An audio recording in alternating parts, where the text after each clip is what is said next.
Une nouvelle méthode d'investigation du corps humain a été inventée, la miniaturisation.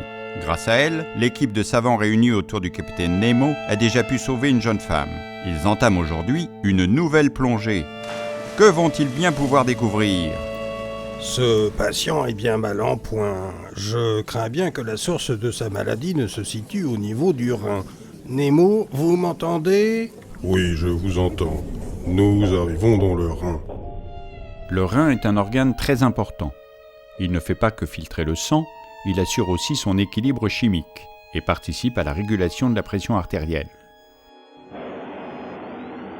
Chaque rein est constitué d'environ 1 million de petites unités appelées néphrons, dont les différentes parties ont des fonctions bien précises. Vous voyez ces glomérules ? Ces amas de petits tuyaux qui forment des boules ? Oui, c'est à ce niveau que s'effectue la filtration du sang. Les glomérules filtrent quotidiennement 2 mètres cubes de sang et forment près de 200 litres d'urine. Mais heureusement, plus de 99% de l'eau et des sels filtrés sont réabsorbés, pour ne produire au final qu'1,5 litre d'urine. Ce qui est rejeté est concentré.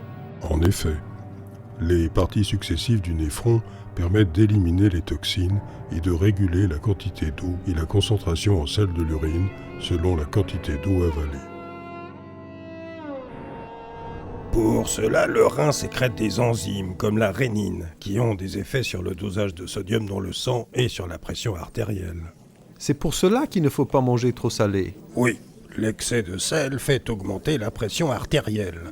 C'est une des causes des insuffisances rénales chroniques qui sont de plus en plus nombreuses dans les pays riches. Mais les maladies des reins peuvent avoir de multiples causes. L'insuffisance rénale terminale nécessite des procédés de dialyse extrêmement contraignants, ou la greffe du rein. 3000 reins sont greffés chaque année en France. Mais la prévention peut éviter de telles extrémités.